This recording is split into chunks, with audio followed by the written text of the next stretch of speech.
go back for some more Monster Hunter Portable third. I think we were just working our way through these quests. So, oh yeah, have I just got to the point of hunting a Royal Ludra? No, I've already done that. This is just like a different one that popped up. Okay. Well then, let's warm up with some small ones. Do I have everything that I largely need? Yep. All right, let's get it out there.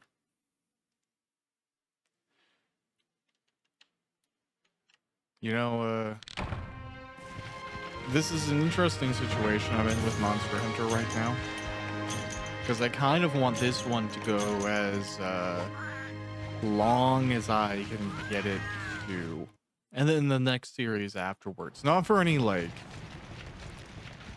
I don't even know what it would be, some sort of preference, some sort of dislike of future generations. I'm actually incredibly excited to play 4th edition.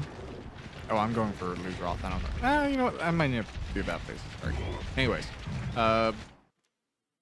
yeah, I really want to play 4th, and that's a few games away. Well, 1 game away right now. So it's not like it's happening anytime soon.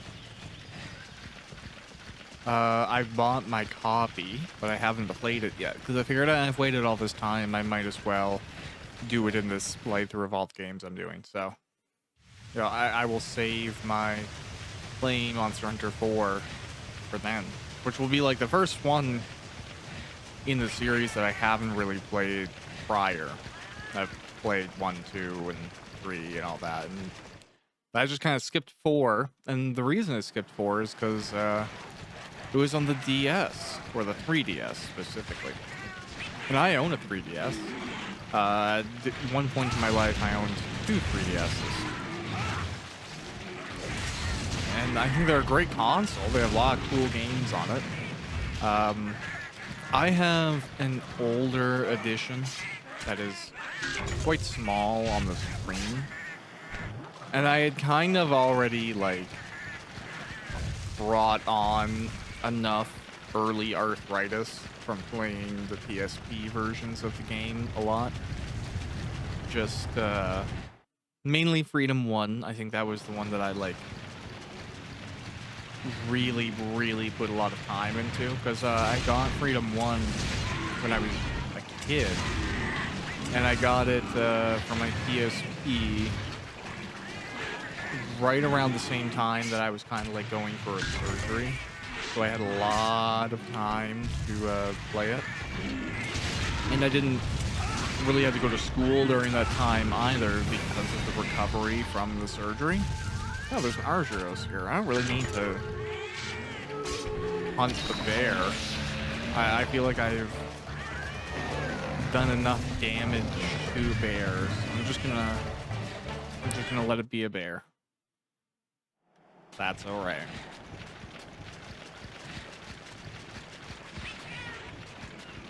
So, moving into the 3DS titles, I was already spoiled by my imported copy of 3rd Portable HD, and I was spoiled by Monster Hunter 3, like Tri and Ultimate, which were both on Wii, Wii U, and more importantly, they were on the big screen. So I'd migrated from the portable experience of Monster Hunter, and very much moved into, yeah, the big screen controller in your hand version of Monster Hunter that I'd kind of like first been exposed to when I rented the PS2 copy of Monster Hunter 1. So once that had been kind of spoiled, I just, like, my 3DS was so small, and I kind of thought, well, these games are so big, it doesn't really bug me to just kind of like continue to play them until something eventually comes out. on the bigger screen, and then they did X or cross and then double cross, and then ported those over as Generations and Generations Ultimate, and that's on Switch. And I think I kind of got blindsided by the fact that World came out at the same time. So I have at this point in time imported my copy of Double Cross, so I can play that as well. But all of this is to say, because I want to play it on the big screen, I'm going to take my games and play them on my computer to upscale the resolution and do all that stuff. But the performance, I'm just worried it's not going to be as good. I've finished around with it a lot. I have, hardware that can hopefully brute force it. And I'm just thinking any updates between now and when I finish Monster Hunter 3 Ultimate, which I haven't even started yet, so hopefully by that point in time, the game is updated successfully. Because there's some things where, like, folks will be like, Fatal 2 runs great on Xenia. And then you try Fatal 2 on Xenia without any, like, modifications, and it runs like trash. So you're like, I don't know if you know what runs on something means. Like, if modifying something to get a good result is totally viable. I'm not saying it's not worth doing. I'm just saying, like, whether something does something by vanilla unmodified functionality is one whole other thing. Anyways. Alright, yep. I don't really think there's anything to make or upgrade there, so going backward, we're pretty close. Yeah, I mean, like, if we have to fight another Ludroth, I will. Not startled by that. Cube Uldrome. Yeah, I didn't really use anything that time, so we're kind of just building up money, resources. I'm enjoying the prettiness of these maps.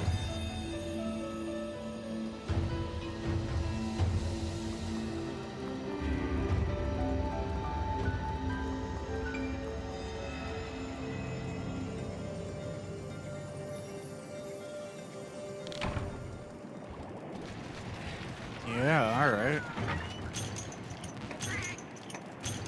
Always a fan of the tundra. Actually, this is very much what it looks like if I look out my window right now.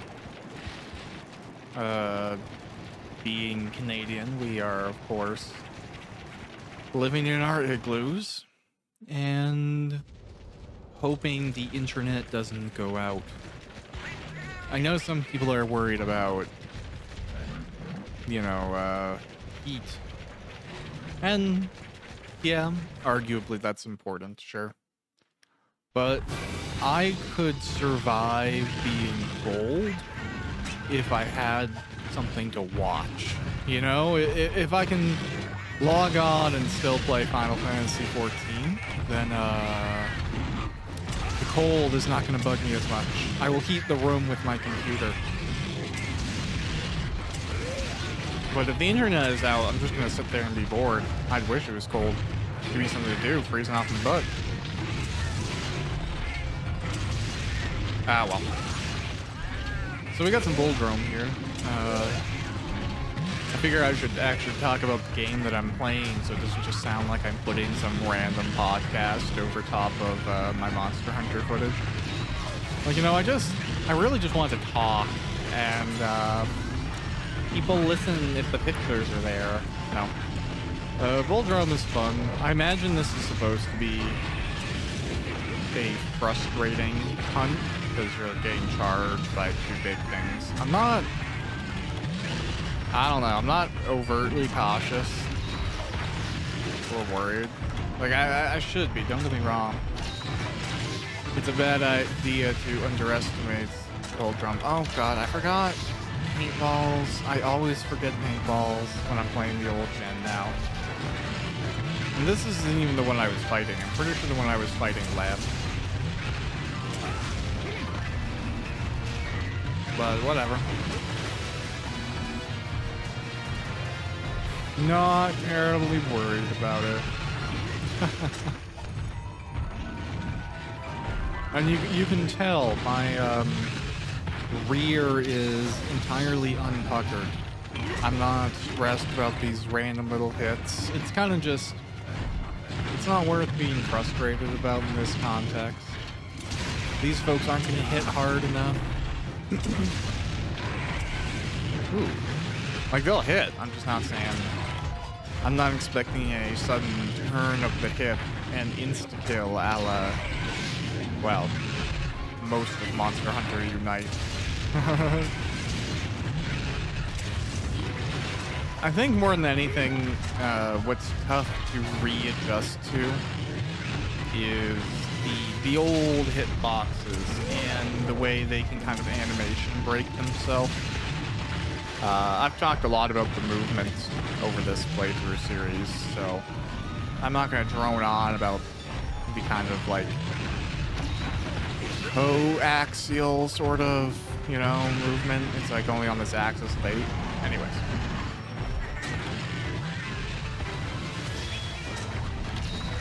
But it'll be fascinating when I get to World. Oh, jeez. One, because I have never played it on PC. I think that's going to be interesting. I got it originally on PS4. And now when I play it on PS5. And I don't think it has any specific, like, next-gen updates. Maybe it does. I'm not actually in the loop on that. But it did play remarkably better when I played it on PS5, and I think it always performed really well. The PS4 is a great console, so it's not surprising that it ran Monster Hunter World well and it looked good. I feel like running it on PS5 is kind of just like playing an old game on super modern hardware. Like, it looks the same. You're not making graphics that looked a certain way look better. You're not changing a shader or something, right? Like, maybe if the game supports it or it's modded in, maybe you're changing like the graphics API that you're using between like Vulkan, DirectX 11, DirectX 12 or whatever. OpenGL, I think, is another one. Maybe that would modify it to a place where you'd be like, on a super huge monitor, you'd be like, oh, that circle is rendered slightly differently. Like, and even then, like, that's a stretch. So, yeah, that being that what it is. But there's a steadiness to running something on an overpowered setup.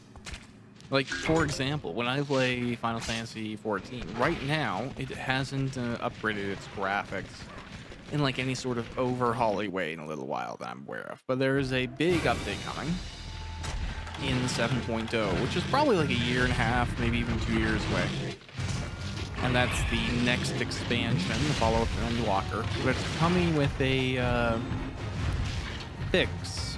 Well, not fix, an overhaul to the graphics. It's changing lighting, it's adding higher resolution textures, and that'll be cool. Maybe it's gonna, like, it'll match modern hardware setups a little bit better.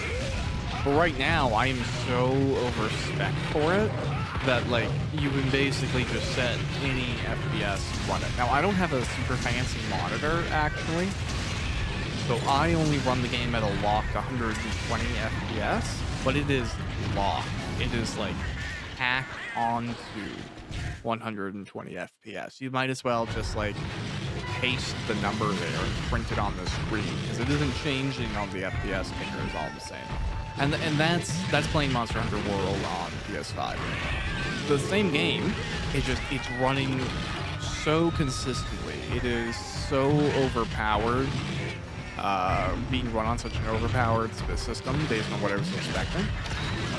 Because I think you had to remember too, like, The upgrade between the PS4 and the PS5 was pretty big, outside of like memory, right? Like we're on to NVMe M2 internal SSDs. Like those are fast.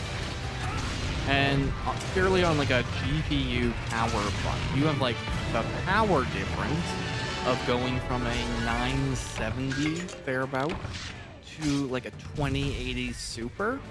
But people misunderstand that number too, because like you look at the Steam Deck. You look at the Steam Deck, right?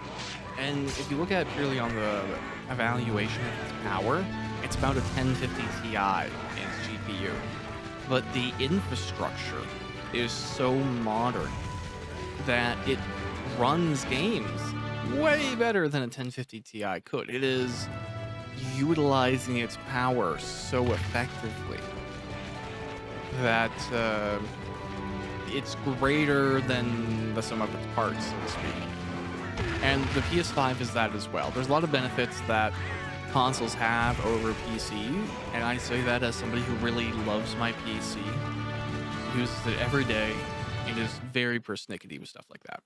Love my gaming computer, but I love consoles as well. They do render quicker. They have less overhead in the OS typically. And, you know, there's benefits, like I think most consoles use APUs. And you have this ability to share RAM inherently in a lot of things.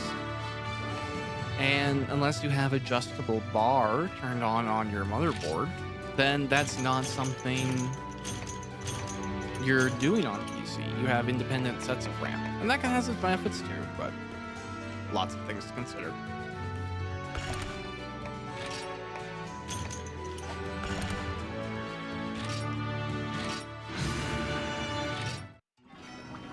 Very nice. Hey dude, you don't have a mining upgrade for me yet, do ya? No. Alright. I think I used a few of these, so I will buy them now. We're getting to around 20,000, which I'm not upset with.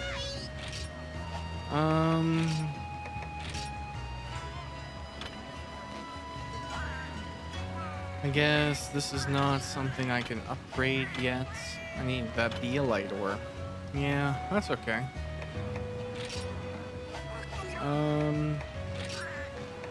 Yeah, so I don't think I have another greatsword yet, right? So I haven't started the bone path. What does that look like? Oh, that's fun.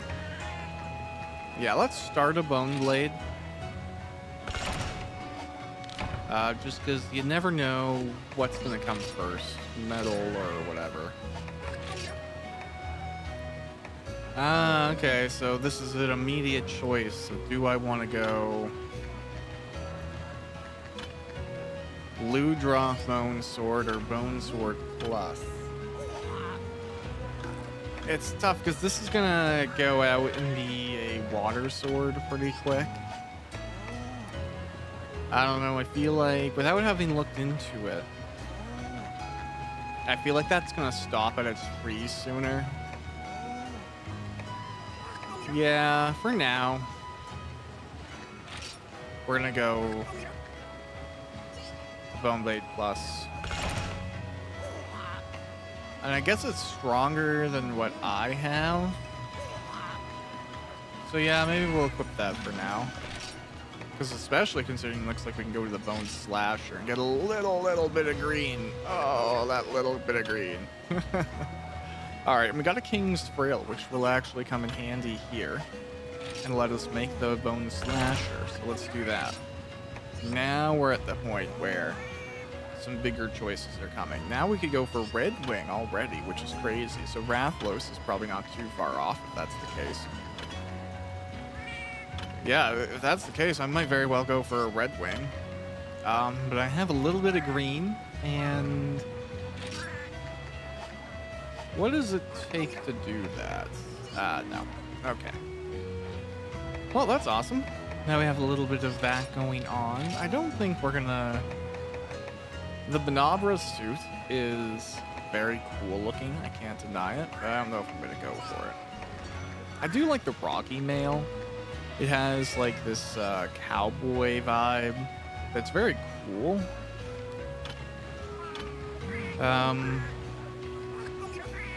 Could be good for a... Yeah, it could be good for going against a Rathalos. So maybe we'll clear up some stuff, and that can be something I grind for a little bit. Because it'd be a cool looking set. And I think I just have to run like these things a bit, I think.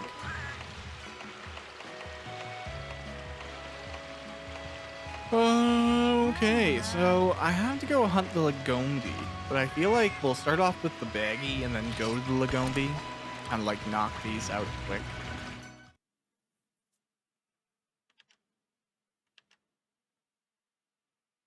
Yeah, I just kind of feel like that is the better option.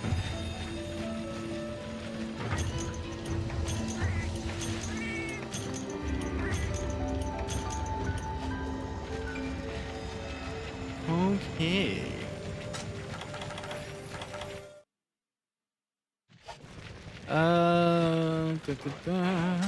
I guess I should have a hot drink. Is that a grape baggy or an actual regular one? Regular. And you know what? The benefit too is I got some scraps from making this sword, so you know, it is my hope that that helps make stuff for my cats, because they are finishing quests at a pretty good rate. Arguably, my cats have completed more Monster Hunter quests than some of the population in real life. Now that's a stupid technicality. It's one of those, like, lamps in video games use real electricity stupid points. It is true, but, like, it's more of a silly statement than it is something helpful.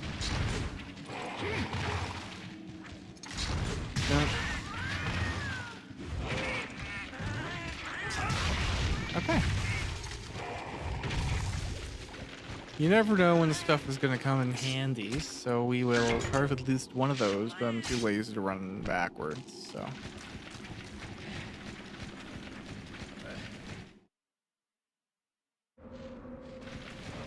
Okay, a few more of these. I didn't expect this raptor hunt to take too long, which is kind of why I was like, let's do that now. Not that I really expect the Lagombi hunt to take a terrible amount of time. 7-10 minutes, maybe. Then again, who knows, because more powerful swords. It doesn't have green for very long. And that's kind of like, apparently something we're not going to get until we get to Rathalos. Which I feel like is hilarious for me. That I'm gonna have to like try and hunt Rathalos without even really consistent green sharpness. A+. Yeah, I was gonna say, I don't feel like my count's far off here. So, great. Blue Wyvern Fang.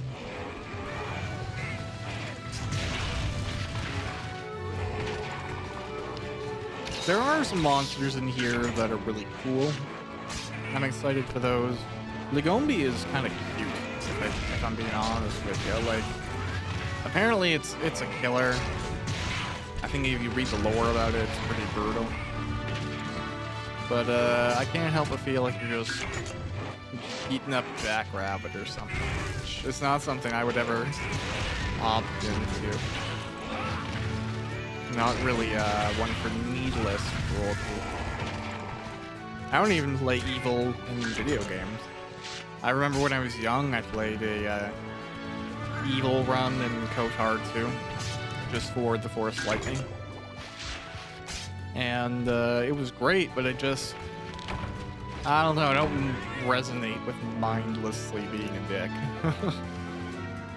Every now and then, you know, sometimes you have a reason for it, but without a reason, or just because you enjoy it, like, that's not great.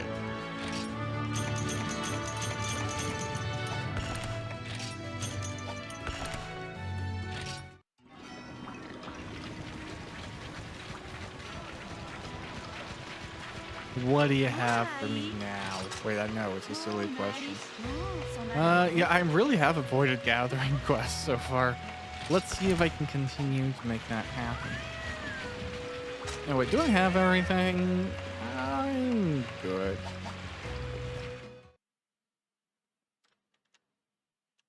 Let's dive out on the snowbound slider. And then I have to go read a bunch of quests, because I've just kind of been mindlessly, giving her. One of the benefits of having this game in English is to, like, read the English. It's not like I need that to accurately deal with monsters. Although it'd be funny if I could, like, I don't know what that green symbol in the bottom right is. It was a potion in every other game, but...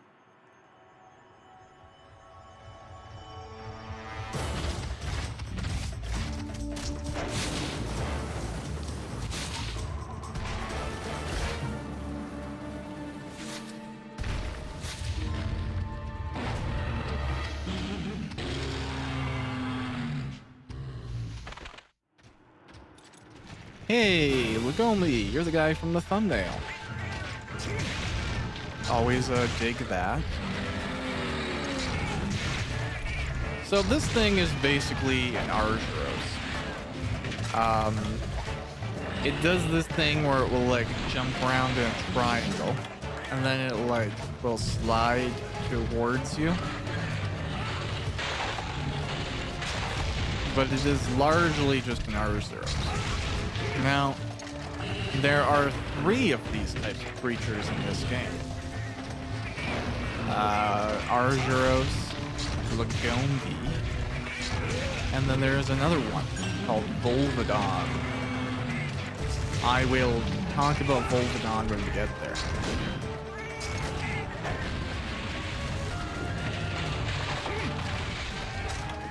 I don't know if I'm gonna constantly be sharpening my sword, like maybe in between, but I can still get him from behind. Something I feel like the 3rd edition monsters did really, really well is they differentiated visually really well between where you can hit a monster and where you cannot hit a monster, right? Like, it looks like the back here would be a little bit softer than that hard underbelly. I did this.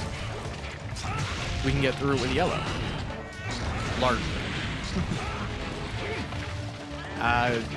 If you look at, like, Rathlos, for example, right? Like, I love Rathlos. One of my favorite monsters ever. It is undeniable, though, that parts of it that look like you shouldn't be able to easily see into them, you can. So there's a little bit of visual confusion there. This monster is pretty good for that. Like Argyros itself, right? Like, it looks like it's relatively soft all over, and it is relatively soft all over. You look at a Diablos, it doesn't really look like Diablos has a weak point. You go and you hit its legs, and you're like, great, I will do that. But I don't know, maybe it's just me. That monster looks like a tank.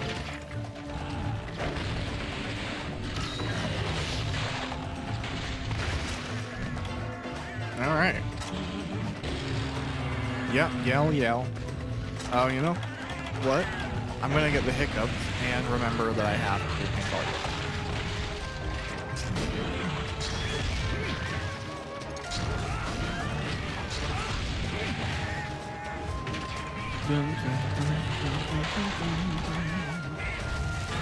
Oh dear. All right. Yeah, this is a pretty chill episode. You know, just working our way through the ranks, helping the village, doing what we can. I do think there comes a point where we finish everything the village needs us to do, and we kind of just like go on to help the guild, because even at the extent of the guild, this game isn't really going to hit G rank. Well, it doesn't hit G rank. So I think there is a low rank title boss. That is Chinagua, Zinogre, whatever you want to call it. And then there is the creature in the clouds, which I believe is the high rank kind of title monster boss. That's kind of where I think I'm gonna go. I feel like if you look at Monster Hunter Unite, the title monster is arguably Nargacuga, but you know, I called it for the most part at a Cantor. Alright, I'm just getting walloped here. This is awkward. Did I? Okay, I'm frozen. My hot drink is fine.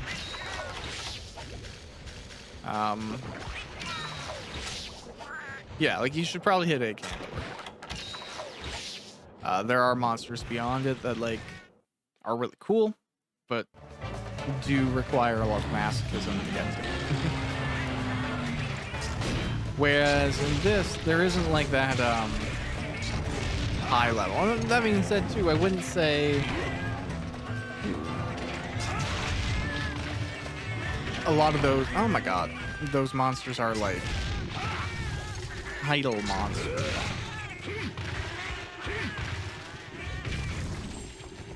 Oh well.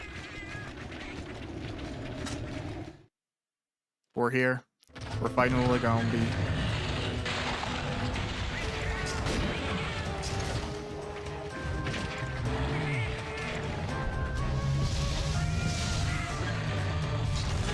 Oh, the cat disrupted my process.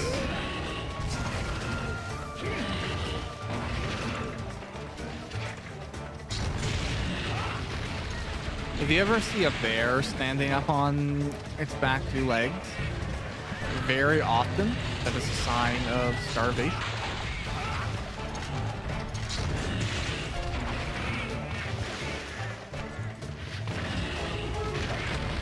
Because bears don't like to do that, and if they're like, if they've eaten a lot and they have a lot of full muscle, they aren't able to stand up on their back two legs. It'll be too much weight, it'll hurt. They can only do it like make an intimidating stance. So they won't prefer to walk on their back two legs if they have all the weight and muscle on. But if they're starving, as like a stress response, I believe, they start to walk on their back two legs. And if you've ever seen a picture of it, you can really see where somebody might have gotten the idea of like a Sasquatch from.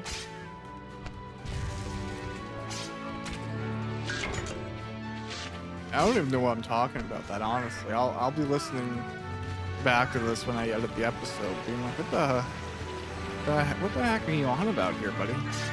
What are you even saying?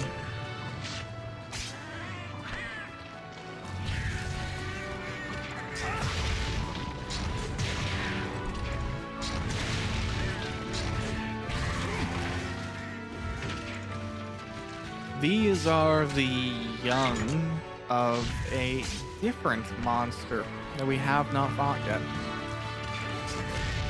I don't actually know when we fight that one. Like, maybe somewhere, I don't know. Maybe it's soon? I don't know what the urgent is for this rank. Maybe it's the monster.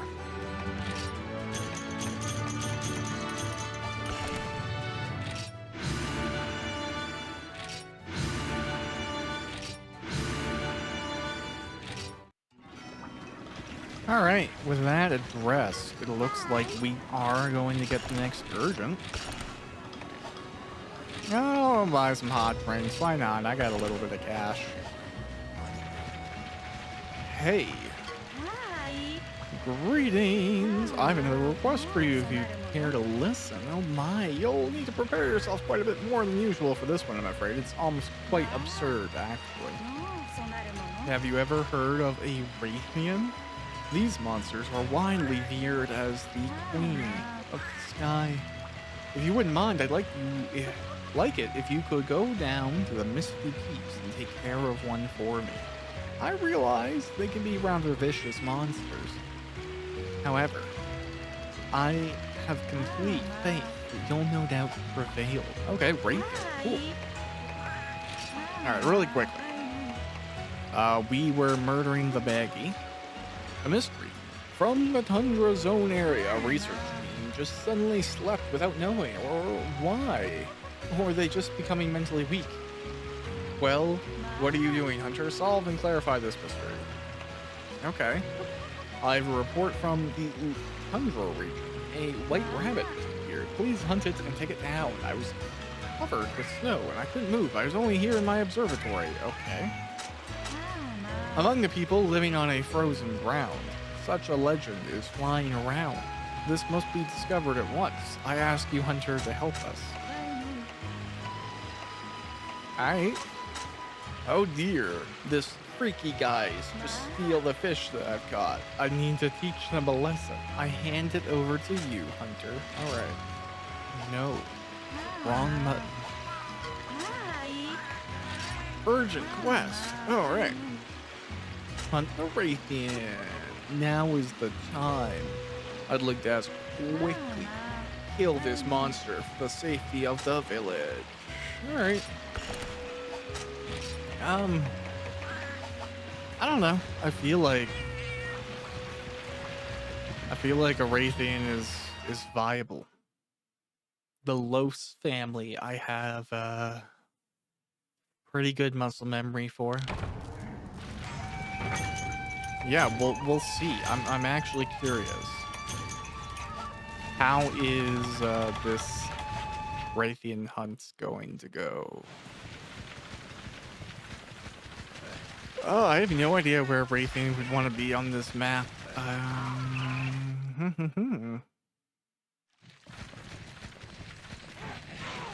I would presume somewhere high, but it's also a Raytheon, so I kind of imagine that we're going to get a cutscene for it.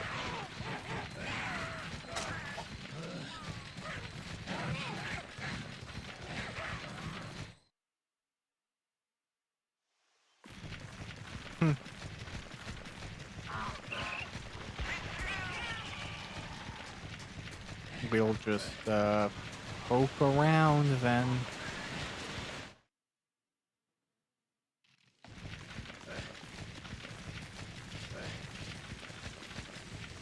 You never know where you'll find something.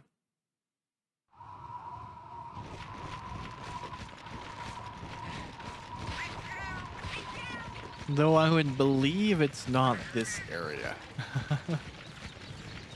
It's a cool area. It just doesn't look exactly like a Raytheon spot. Oh, is that? I'm supposed to go. This is my bad.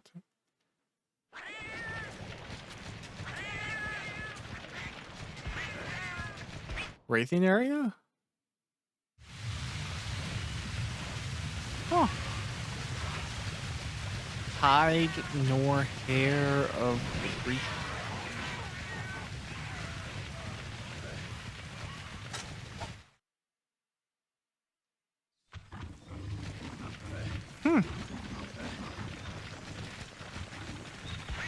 Well, now I'm real confused.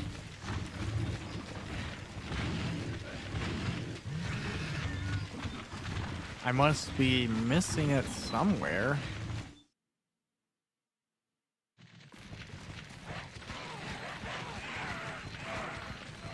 Does Raytheon not get a cutscene? Is it an 8? Is it the one place I didn't go?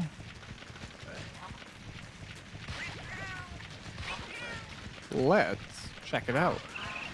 Let's check here really quick, and then I'll pop right back out. Or you know what? I can run right to 8 from here. Screw it.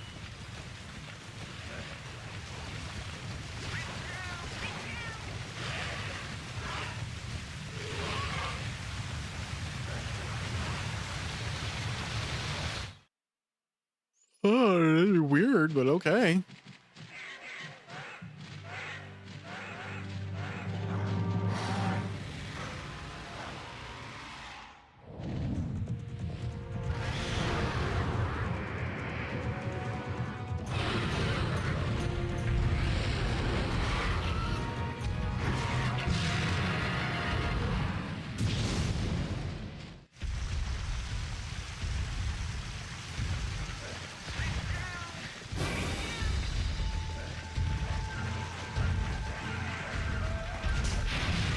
Cool.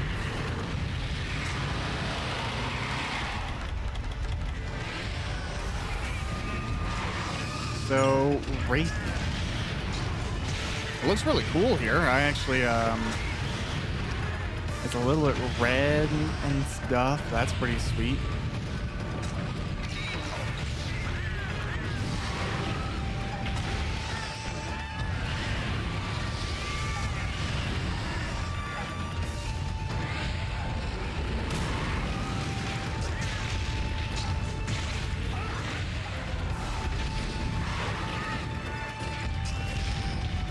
I'm just gonna focus on, well, first gain a sense of how the monster is going to act in this generation.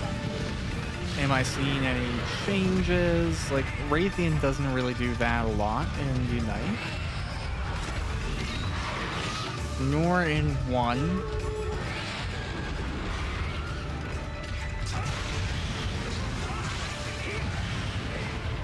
Ooh.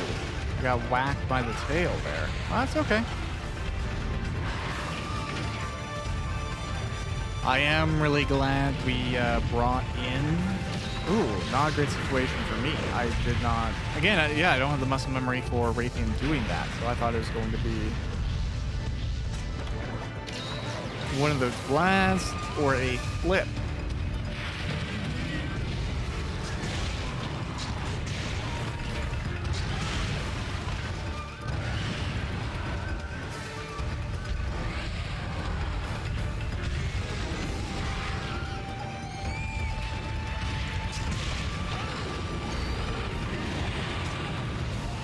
Yeah, I might as well just sharpen really quick. I saw the opportunity. Or am I going to get tackled in the air? Ooh. I don't have dung bombs on me, so this is fun. Yeah, we can like try and get out by moving the control stick a little bit.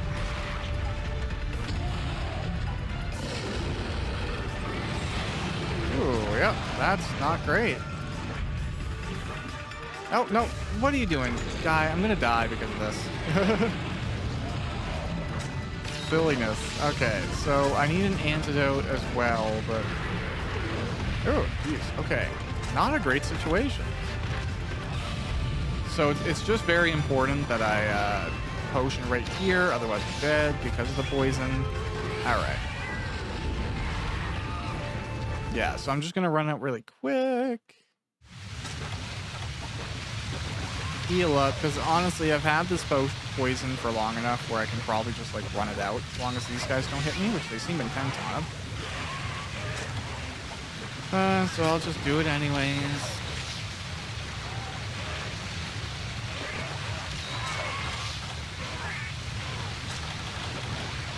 Oh, okay. I'm gonna unnecessarily eat that.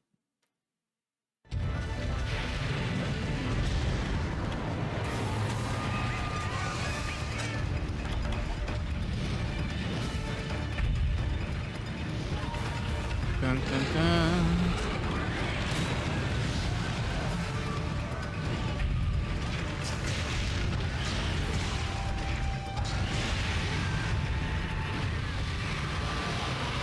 Okay.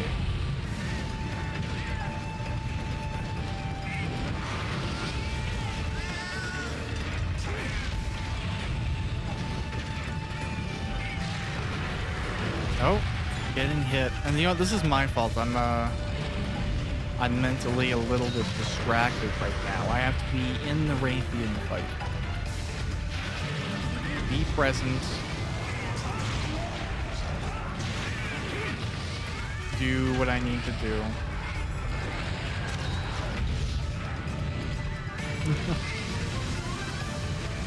You just know things happen, right?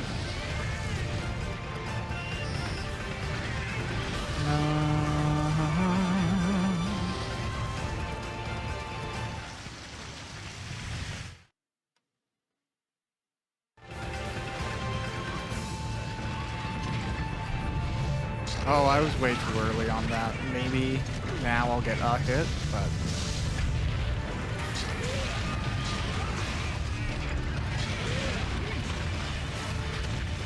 Alright.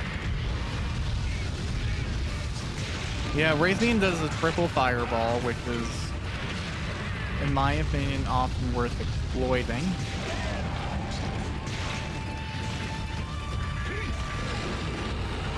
There we go. That's the flip. Oh.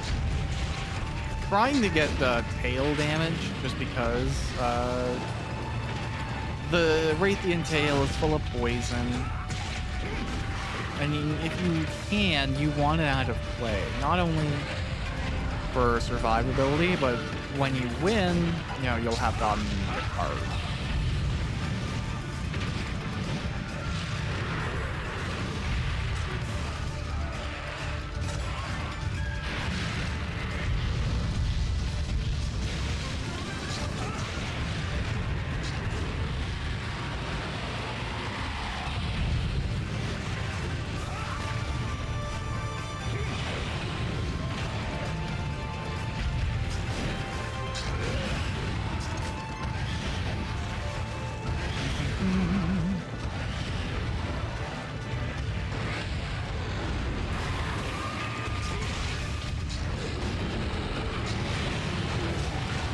Oh, okay. Well, that could be a death, honestly. Probably is, yeah. Sometimes you zig. Sometimes you zag. Happens, it happens.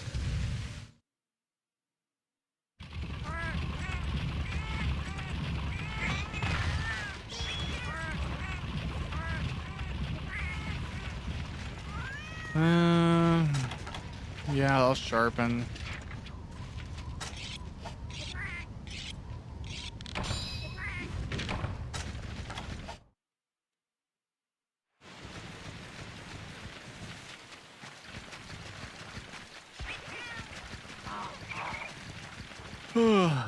Yeah. Sometimes, yeah, it's tough to focus on some stuff. Like, I find when I'm really, really cranky or something, right? It's like, it's tough to do anything. And sometimes, like, you come into work or something, right? And, I don't know, I try and run a really tight ship. And sometimes you encounter situations where everybody else's ships aren't just tight. And when you have to sail together, or when somebody needs you to sail for them,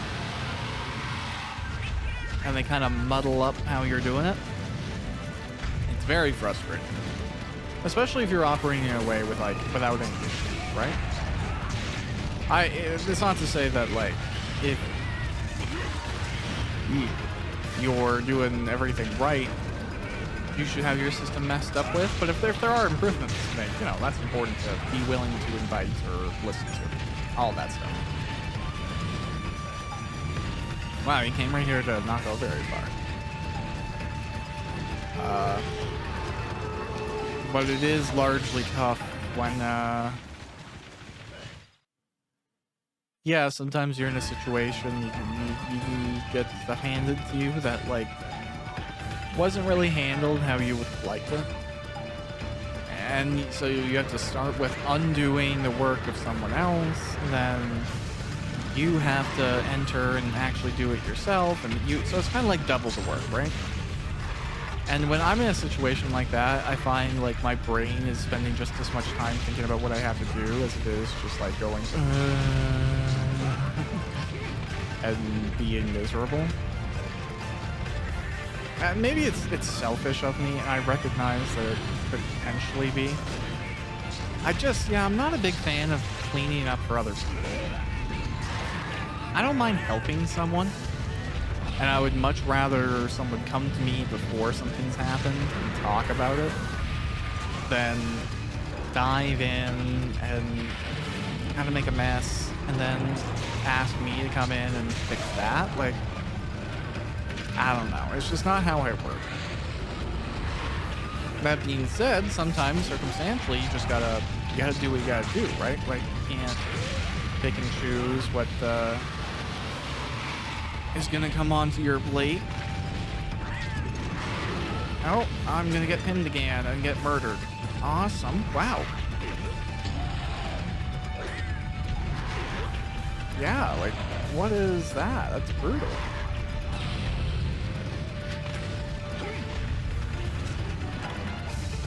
I completely forgot about the pinning.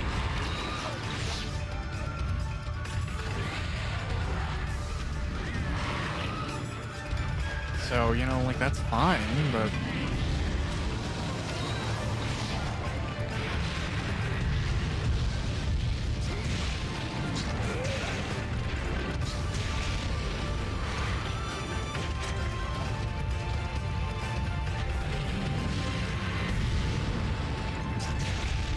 And you know what? I think there's a lot of discussion too, and it's a valid discussion about if you're really good at something, you kind of get punished for being good at it. I've definitely had a lot of opportunities, or not opportunities, but I mean situations professionally where I've kind of been handed the bad end of the stick, so to speak. And I think to myself, like, if I was only average at my job, I wouldn't be getting this asked. I wouldn't be expected to do X. But like, if you are really quick and you show that and you demonstrate that quickness, you don't get rewarded with free time. You get rewarded with extra work in the time that you now have opened up. And it's tough to negotiate that, because I feel like if you mention that too, businesses and leaders are so slanted towards, really taking as much time as they can get. I don't mean that in an inherently negative way. It's the nature of their position. They're trying to get as much as they can out of you for as little as possible, and ultimately you're trying to do the same to them. But you can't really, like, tell someone, hey, I'm really good at my job. I finish exactly what I need to do in whatever time. What now? Because, like, they'll just keep on finding things for you to do. And it's a shame, because the better you get, the more you get punished for being good. So there is definitely, and I've been in this position before, where you're jealous of the people who aren't as effectively getting through their stuff but are still getting paid to do it, because you're like, well, they get to do what is, from your perspective, basically like no work. They're getting the same accreditation because for their skill level, like, that's a challenge or what have you, and then you have to, like, feel like you're on the same level or whatever. You can't really speak to the fact that, like, hey, they're getting just as much money as I am, but not only are they only doing like a third of the work, they're not capable of doing more than that, or what they do badly and slow. So it's weird. Like, you relatively keep your job if you're slow and ineffective, but you get punished with more and more work until you burn out if you're good at your job. So that's tough.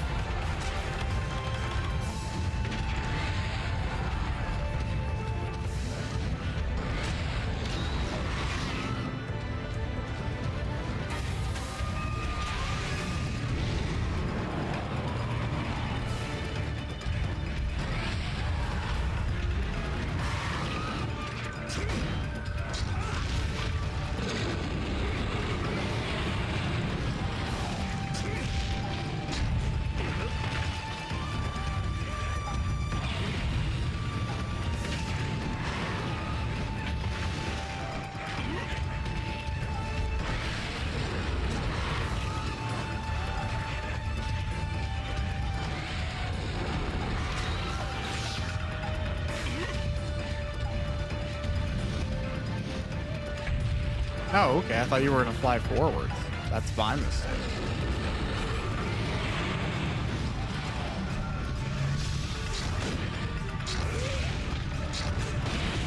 Oh, did I not carve the tail either? Come on, This is okay. This is just a big pet peeve of mine. When you cut that tail, you shouldn't be able to get poisoned. Like, why? That's the whole point of cutting off the goddamn tail. Because I'll tell you right now, it doesn't really help with a whole bunch of the movesets. It's like the tail spin is a little bit less deadly, right? You still have to deal with, like, all of this crap. I can't even prevent the most frustrating part of Raytheon. Whatever, man. Whatever.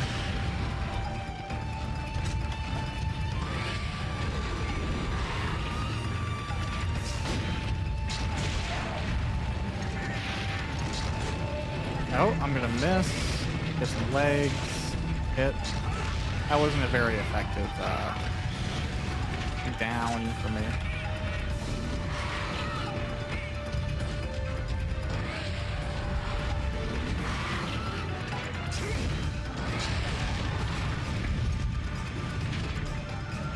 Oh, okay. You gonna fly somewhere? Whatever you're into.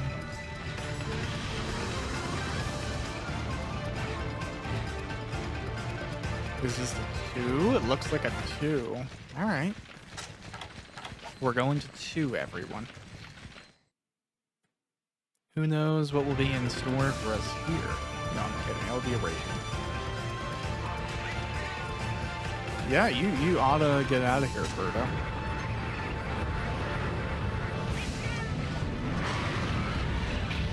The Raytheon is like really trying to beat, and it's just like not gonna work out for it. I also love how less chip damage there is. Insofar, I'm fine with the changes to do things without Raytheon, like that's to be expected. But I'm not being like losing half of my health just because I'm standing for 5 seconds. So it's like A+ on that front. Are you gonna charge at me? What's happening here?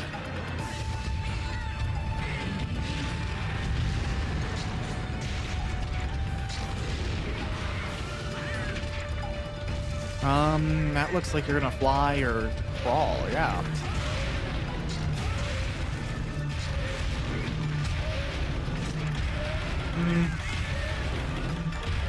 Yeah, I kind of wish I had a flash bomb, but I'm not like heartbroken that I don't. I just kind of wish I did. Where are you flying? I mean, it makes the most sense to go to like, what, 8? 6 is probably not a horrible spot either.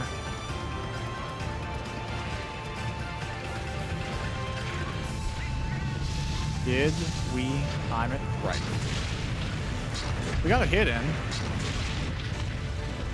Didn't change the world or knock it down like I like, but it's also a pretty weak setup right now, like for me. Not even on green sharpness anymore. I don't have crazy attack.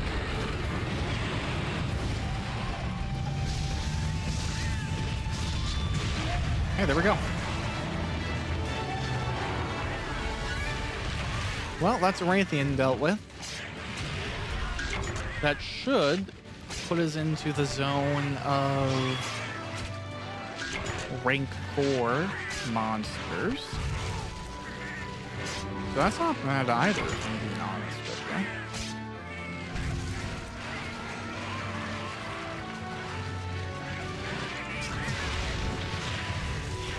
Okay. Oh, you know what? Did I get that tail? I might be an idiot. I might not. I can't remember. I think it was over here.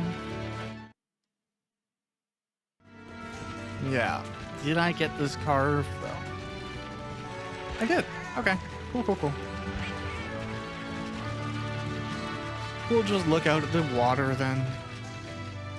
Can't complain about relatively quick. I got like borked from that one thing. Not exactly what you want, but it does happen, so.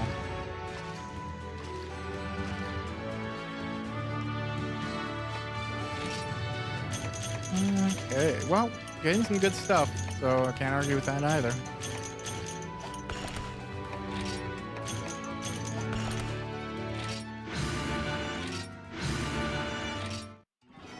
Well, that was awesome. I see people want to talk to me. Do you have a mining thing? Oh, you do the mining thing for me, but I need points. So I gotta save up for that. Okay, so there's worth stuff grinding for. Hi. Hello, Hunter. Word's been spreading around the village being safer now. So recently I've been getting more customers. I won't lose to that peddler. I'll just have to keep bringing in better items. You'll see. Anyways, welcome back. Power charms and armor charms. Oh, okay. Nice. Those will be worth it when we're like really rich, but right now we are not really rich. So we will just buy that and that. Awesome. Wow. Your guess is as good as mine. You have upgraded stuff. I'm really proud. I'm glad to be able to offer you enhanced equipment, weapons, armor for your felines. Bring them to me and I'll be happy to put that together for you. Remember to use scraps and create another armor. Ah, there you are. A few of the villagers were just saying you succeeded in taking down a Raytheon for us. Not bad, not bad. I knew the moment we met you were a hunter we could rely on. These are fantastic. I can't recall the last time I had a chance to work with Raytheon materials. Don't you worry though, one glance at those filled me with all sorts of great ideas. I'm looking forward to see what kinds of quality material you end up bringing me next time. As thanks for rekindling the old creative spirit, I got something here for you. I think you'll enjoy. Here you go, huh? These beauties there are Armor Sphere Plus. Yeah, they're basically Armor Spheres. Alright, great. Oh, this cat has something to say? Something about Zinogre? Yeah. Zinogre is an issue. Hi. Welcome back, Hunter. I have a feeling Raytheon would be no match for you. A new quest is coming as well. This time it's at the volcano. The volcano? I've been there once when I strayed from the forest. Well, that's enough of that, I'm afraid. The heat, Hunter, make sure to bring cold drinks with you. Traveling to the volcano is practically suicide without them. However, it's also rich with minerals, and the ash makes for a great fertilizer. It has become quite popular among many hunters recently. Oh my, that's right. Here, take these. They're not much, but I'm sure you'll find use for them. The volcano is a new place for you, Hunter. I pray for you every bit of success while on your journey there. Exciting. Hey, I just heard that they're saying you took down everything all by yourself. Man, that's just so cool. It's all thanks to you that I can now travel safely now between here and the neighboring villages. I really appreciate all you've done. That reminds me, I was away on business in a village kind of far from here. A patron of mine gave me this. Thought maybe you'd like it. It's a book detailing how to make some sort of unusually rare weapon. Hi. Cool.